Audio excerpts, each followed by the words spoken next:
disfrutar y amar lo que es. Si no amamos el momento presente, lo que vivimos, nos estamos perdiendo de la vida, porque lo único que existe es el aquí y el ahora. Ir a lo profundo de conocernos interiormente y permitir los vínculos más profundos. Aprender a recibir y aprender a dar, y hacerlo como una cuestión natural. El desafío de hoy es estar conectados con nuestro guía interno y escuchar las señales que nos dé para ver qué camino tenemos que tomar. Ahora, quiero recordarte que si esta noche oyes una sola frase que puedas usar para mejorar la calidad de tu vida, eso es fabuloso. No tienes por qué quedarte con todo lo que diga, no tienes por qué aceptar todo lo que diga, ni siquiera tienes que comprenderlo. El enlazador lo que nos pide o lo que nos trata de enseñar es el desapego, el soltar, ser felices, el fluir. agradecer lo que tenemos, no estar pensando en lo que nos falta para ser felices. Siempre tenemos el control, siempre. Así que veamos qué podemos hacer. ¿Te das cuenta cómo se ordena esta danza de la realidad? Cómo todo es útil y todo a la larga termina ayudando al ser humano, aunque parezca mentira.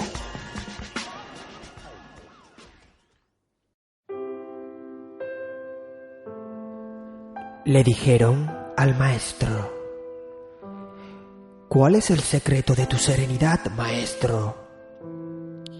Él dijo: cooperar incondicionalmente con lo inevitable. Confía en lo que eres, en lo que ilumina tu corazón. Ten confianza plena e incondicional en la naturaleza que eres. Es la naturaleza que te rodea, calma, tranquila, pura belleza. Confía, tomando conciencia que lo mejor no siempre es lo que quieres. Pero si puedes volar con lo que tienes, lo mejor siempre te espera si confías. Si tu corazón es inocencia que ama, como hermosa oportunidad, viva.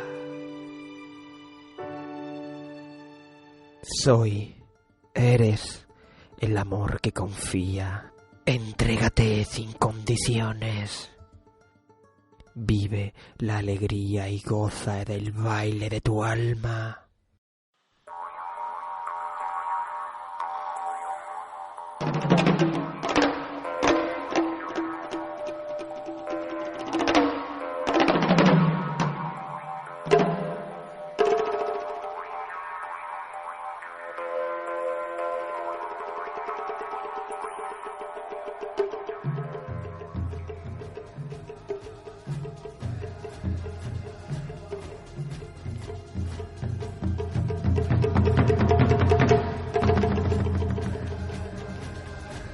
Muy buenas tardes, bienvenidos al Enlazador de Mundos, programa de radio de la Asociación Revoluciona.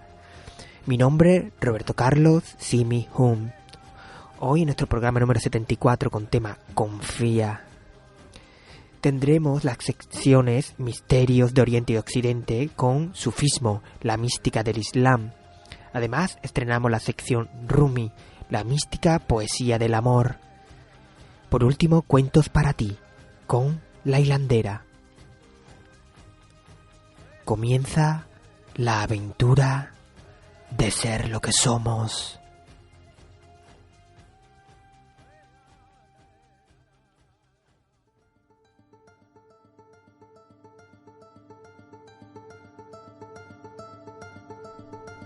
El primer paso es confiar en ti. Sé receptivo, cariñoso y confía en la naturaleza que te ha dado la vida. Eres una extensión de ella. No existe separación entre ambos.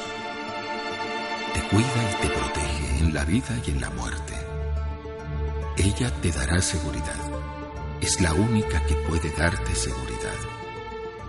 Así que siéntete seguro, tranquilo, relajado. Y un día, cuando la mente esté en silencio absoluto, aparecerá la verdad. será como un rayo de luz en la oscuridad de tu existencia, y todo te será revelado. Solo puedes confiar si confías en ti mismo. Es fundamental que esa confianza provenga de tu interior. Si confías en ti mismo, podrás confiar en mí. Podrás confiar en la gente y en la existencia. Pero si no confías en ti, entonces no podrás confiar en nada. La sociedad destruye la confianza desde su misma raíz, ya que no permite que confíes en ti mismo. Eso sí, predica todo tipo de confianza.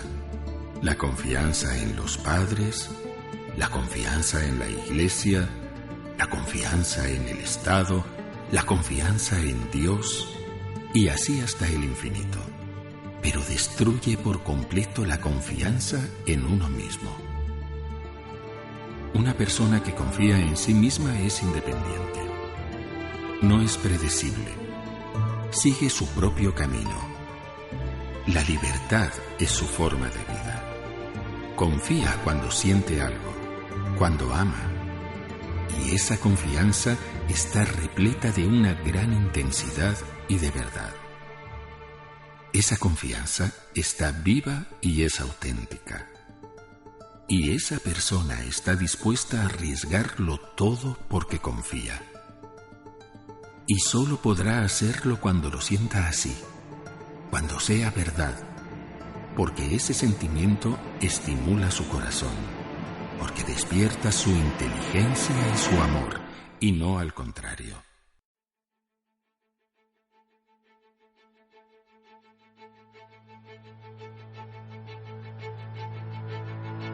Desde las vías de salvación ascéticas, de renuncia pregonadas por la práctica del hinduismo, hasta las numerosas corrientes que han influido en torno al tronco filosófico del budismo, las doctrinas que han sido cultivadas durante milenios en tierras de Asia, poco a poco han ido calando a fondo en el pensamiento occidental y como una ley natural que conduce a un eterno retorno, los misterios de Oriente comienzan su lenta pero firme apertura hacia las tierras de Occidente.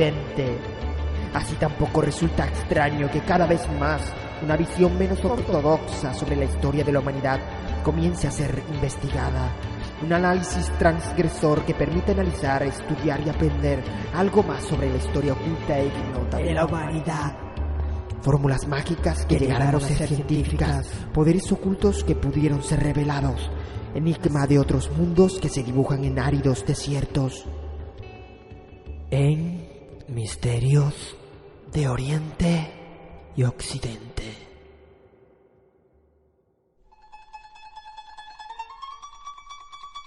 Sufismo, la mística del Islam. A partir del siglo VIII, en el Islam surgieron comunidades ascéticas deseosas de combatir la pérdida inminente de sus valores religiosos. Con este fin solían vestir una túnica de penitencia hecha de lana, en árabe suf, y predicar sobre el verdadero significado de los versículos del Corán. Por su vestimenta pronto pasaron a llamarlos sufíes. Los miembros de las órdenes sufíes o monjes mendicantes islámicos que vagaban solos por el mundo también se llamaban derviches, palabra derivada de darwish, que procede del persa y significa mendigo. Entre los fundadores del sufismo figura Hassan al-Basri, 643-728, a quien se atribuye esta máxima: quien conoce a Dios lo ama, quien conoce al mundo reniega de él. Una vida impregnada de Dios. La orientación mística del Islam que adoptaron los sufíes desde el principio provocó un grave conflicto con la opinión teológica dominante. A diferencia de los teólogos ortodoxos, que hacían hincapié en el cumplimiento de los deberes islámicos y de sus leyes sharia, y sobre todo en la absoluta obediencia a Dios, los sufíes invocaban un pasaje del Corán que trata del amor entre Dios y los humanos. Los sufíes entienden que el Corán no solo debe interpretarse externamente, sino que tratan de realizar el mensaje secreto que encierra, incluso el que se halla entre líneas. Quieren materializar en su propia vida la entrega a Dios, que alberga el significado de la palabra Islam, en árabe, conformidad con la voluntad de Dios. Al igual que los místicos de todas las religiones, el sufí aspira a experimentar a Dios. Su vía conduce a la vivencia de que en lo más íntimo de su ser no está separado de Dios. Para los seguidores de esta doctrina, Mahoma, el fundador del Islam, fue el primer sufí de este mundo. Su vida estuvo totalmente impregnada de Dios. El conocimiento redentor. Habida cuenta de que sus apóstoles llevaban una vida ejemplar de ascetismo y devoción, tawakkul, el sufismo se expandió rápidamente a pesar de los obstáculos. Los sufíes desarrollaron mecanismos que permitían acceder al éxtasis de forma gradual. Su objetivo era el conocimiento redentor, ma'rifa. En los otros niveles se alcanzaba la anulación del yo, la permanencia en Dios y la unión mística con Él. Los fundadores.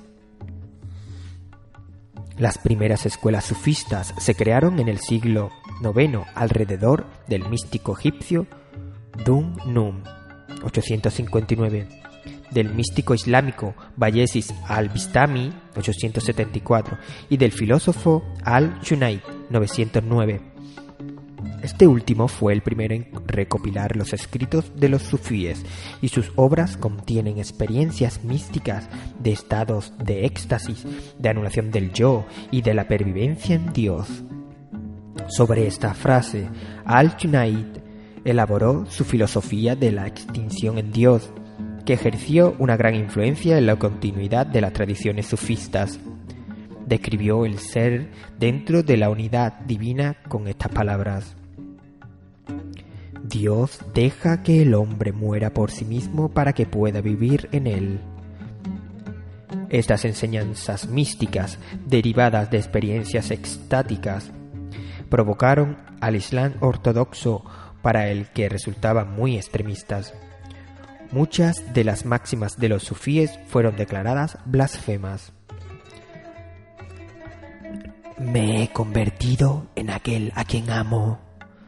Aquel a quien amo se ha convertido en yo. Somos dos espíritus fundidos en un mismo cuerpo. Al-Halak, autor de estas palabras, fue ejecutado por ellas en 929. Maestros y discípulos. El único objetivo del sufí es unirse con el amado, Dios, lo que para él representa el estado de plenitud. El amor a Dios ha de cultivarse en el corazón para poder superar el yo ególatra. Por ello, el discípulo se llama aspirante y es conducido por el superior de la orden, yeque, por el buen camino. El yeque es el representante de Mahoma y se le debe obediencia ciega. El alumno obtiene conocimientos a medida que avanza espiritualmente, enseñanzas secretas que solo conocen los miembros de la orden y que se transmiten por vía oral.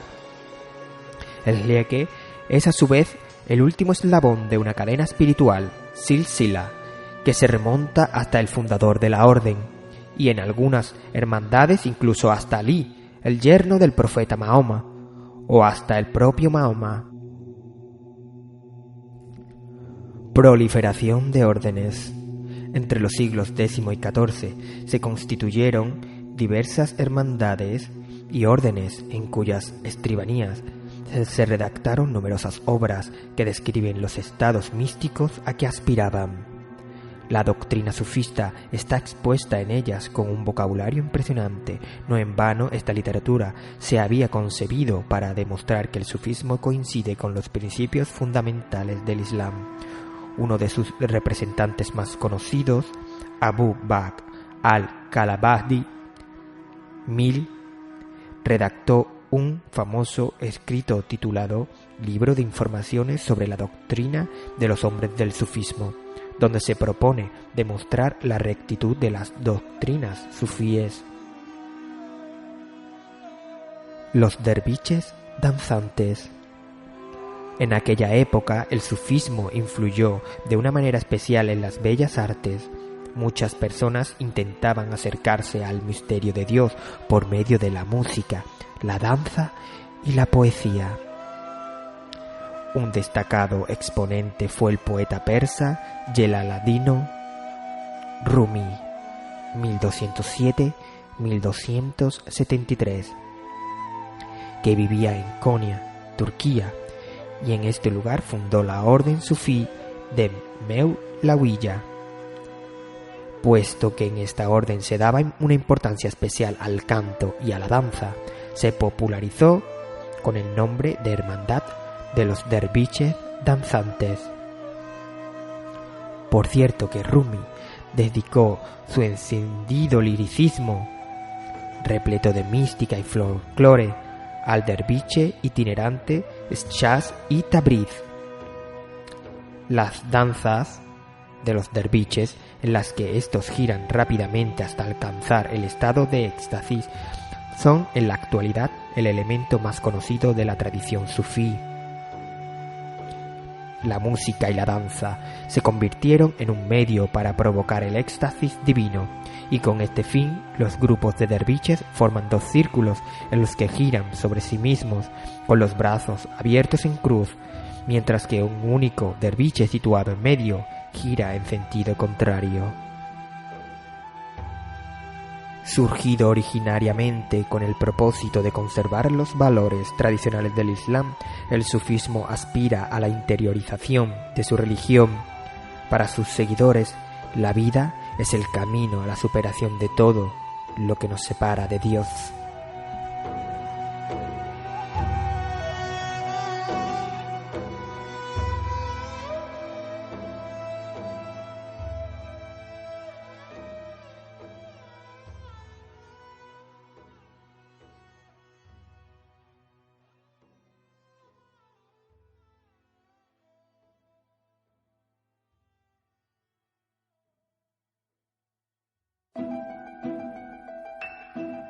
Rumi, la mística poesía del amor.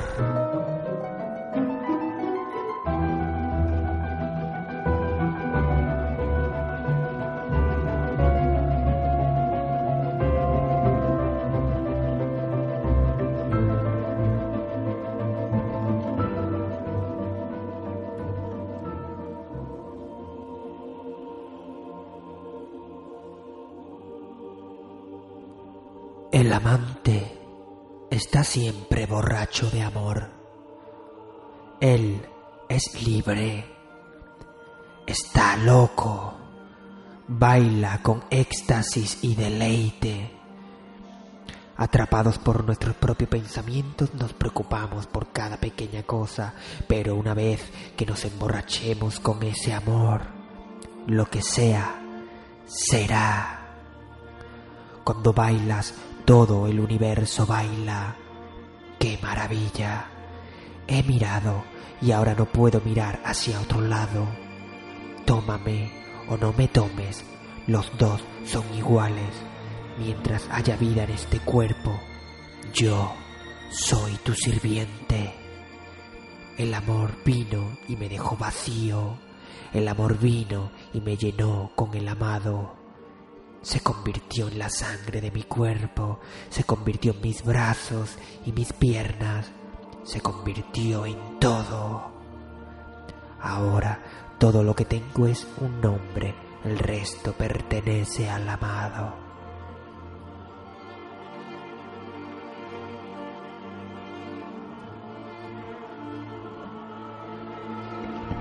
En silencio.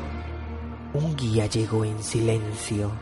Solo en el silencio podrás oír su mensaje. Toma un sorbo de este vino delicioso y abandónate. No insultes la grandeza de su amor, pues él en silencio ayuda a quien sufre. Pule tú el espejo que hay entre dos alientos y ve con él más allá de las palabras. Él conoce cada uno de tus actos, solo Él mueve en silencio la rueda de los cielos. Todos los pensamientos enterrados en tu corazón, Él los revelará uno por uno en el silencio. Convierte en pájaros tus pensamientos y déjalos volar al otro mundo.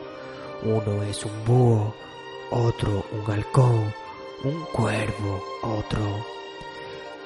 Cada uno de ellos es diferente de los demás, pero todos son iguales en el silencio. Para ver la luna que no se puede ver, vuelve tus ojos hacia el interior y obsérvate en el silencio. En este y en el otro mundo, no hables sobre esto y aquello. Déjalo a Él que te lo muestre todo, resplandeciente como tú, en el silencio.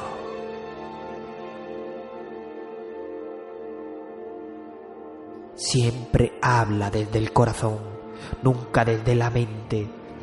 Tu sinceridad y tu valor también servirán de ejemplo para los demás, y al escucharte se inspirarán para revelar su propio corazón.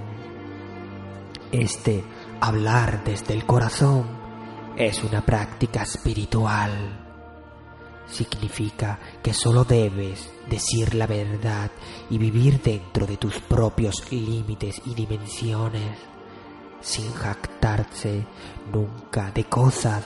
Nunca podrá estar a la altura o entregarse a los demás. Hablar de corazón te traerá un regalo cuando lo practiques. Siempre tendrás razón. El corazón sabe, pero no puede decir. La mente no sabe, pero puede decir. Estírese para hablar desde el corazón y evite la mente.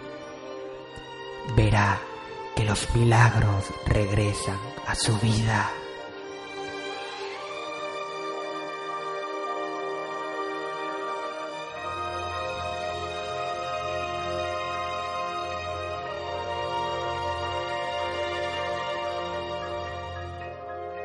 Renuncia a la recompensa que merecías. Sé feliz. No te lamentes por nada. No anheles nada. Lo que te ha de suceder, escrito está en el libro que hojea al azar el viento de la eternidad.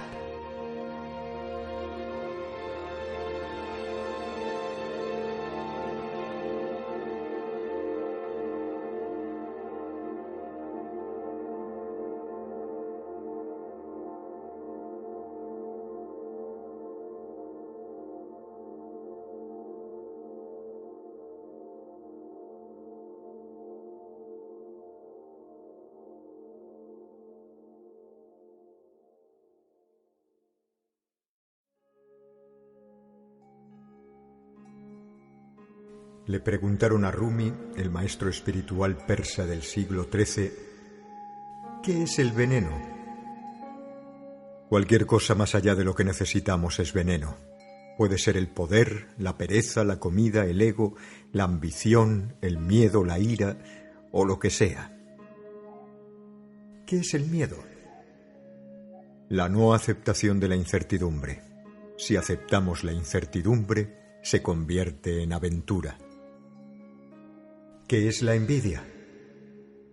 La no aceptación de la bienaventuranza en el otro. Si lo aceptamos, se torna en inspiración. ¿Qué es la ira? La no aceptación de lo que está más allá de nuestro control. Si aceptamos, se convierte en tolerancia. ¿Qué es el odio? La no aceptación de las personas como son. Si las aceptamos incondicionalmente, a continuación se convierte en amor. ¿Qué es la madurez espiritual? La madurez espiritual es cuando se deja de tratar de cambiar a los demás y nos concentramos en cambiarnos a nosotros mismos. La madurez espiritual es cuando aceptamos a las personas como son. La madurez espiritual es cuando entendemos que todos están acertados según su propia perspectiva. Es cuando se aprende a soltar. Es cuando se es capaz de no tener expectativas en una relación y damos de nosotros mismos por el placer de dar. La madurez espiritual es cuando comprendemos que lo que hacemos, lo hacemos para nuestra propia paz. Es cuando uno deja de demostrar al mundo lo inteligente que se es. Es cuando dejamos de buscar la aprobación de los demás. Es cuando dejamos de compararnos con los demás. Es cuando se está en paz consigo mismo. La madurez espiritual es cuando somos capaces de distinguir entre necesidad y querer, y somos capaces de soltar ese querer. Y por último, y lo más importante, la madurez espiritual se gana cuando dejamos de anexar la felicidad a las cosas materiales. Gracias, maestro Rumi.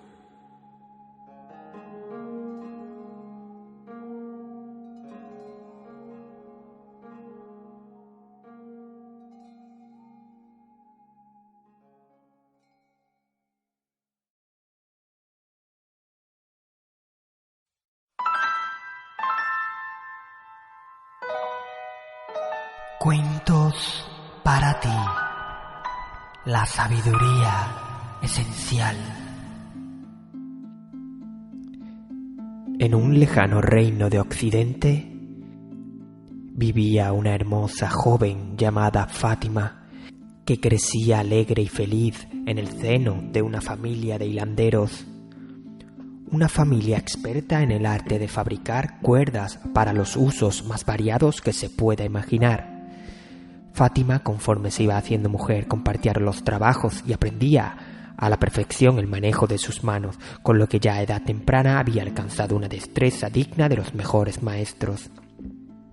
Un día de primavera, su padre, acercándose a ella, le dijo: «Querida hija, como ya eres una mujer, sería conveniente que vinieras conmigo en la próxima travesía por mar. Tengo transacciones que realizar en las islas del mar Mediterráneo y pienso que además de ayudarme en mis tareas y conocer el mundo, tal vez encuentres un joven honrado y de buena posición con el que quieras formar una familia». Fátima aceptó encantada la propuesta de su padre y se puso de inmediato a preparar todo lo necesario. Llegado el momento de partir, emprendieron el camino y tras varias semanas de viaje llegaron a su primer destino. Una vez allí, y mientras el padre realizaba sus negocios y formalizaba pactos, Fátima soñaba con el esposo que, de un momento a otro, podría aparecer y de inmediato reconocería. Pero de pronto, cuando se encontraban en alta mar camino de Creta, se levantó una tormenta con un oleaje tan terrible que el barco terminó por naufragar.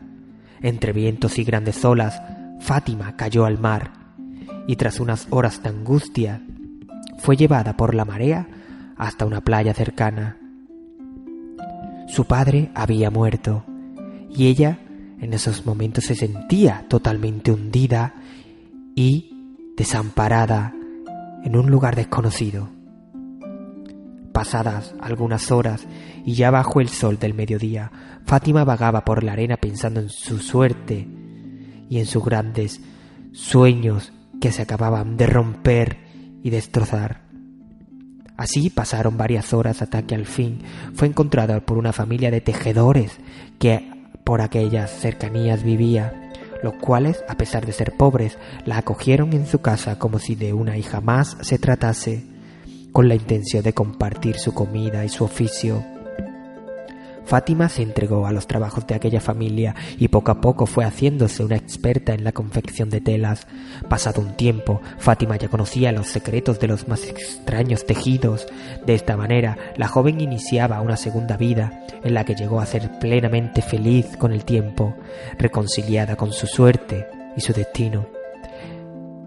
Pero un día, en el que, hallándose sentada en la playa sonriendo al horizonte, desembarcó una banda de mercaderes de esclavos que, sorprendiéndola de súbito, se la llevaron presa junto con otro grupo de cautivos. A pesar de lamentarse largamente por la suerte que acababa nuevamente de correr, no encontró compasión por parte de ninguno de sus captores, quienes la llevaron a Estambul y finalmente la vendieron como esclava. Por segunda vez, su mundo se había vuelto a derrumbar. Una vez más lloraba amargamente, entristecida por su suerte. Sin embargo, aquel día casualmente en el mercado había pocos compradores, pero entre ellos se encontraba un rico mercader que buscaba esclavos para su próspera planta de fabricación de mástiles. Cuando vio el abatimiento de la muchacha, sintió compasión por ella y decidió comprarla pensando que, de este modo, podría ofrecerle una vida más digna. Más tarde, llevando a Fátima a su hogar con intención de hacer de ella un ayudante para su esposa, se enteró de que en un incendio se había arruinado todo su cargamento y acabado con todas sus existencias, por lo que no pudiendo afrontar los gastos que le ocasionaba tener trabajadores, aquel hombre se quedó tan solo con Fátima, que junto a él y su esposa llevarían a cabo la tarea de fabricar mástiles de manera artesana. Fátima, agradecida al mercader por haberla rescatado, trabajó con tanta entrega y diligencia que consiguió a los pocos años llegar a ser una auténtica experta en la fabricación de toda clase de postes y mástiles, por difíciles que estos fuesen de resolver. Al poco tiempo,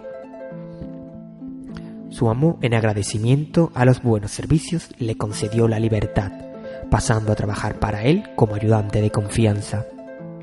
Fue así como consiguió ser feliz y plenamente dichosa en esta, su tercera profesión.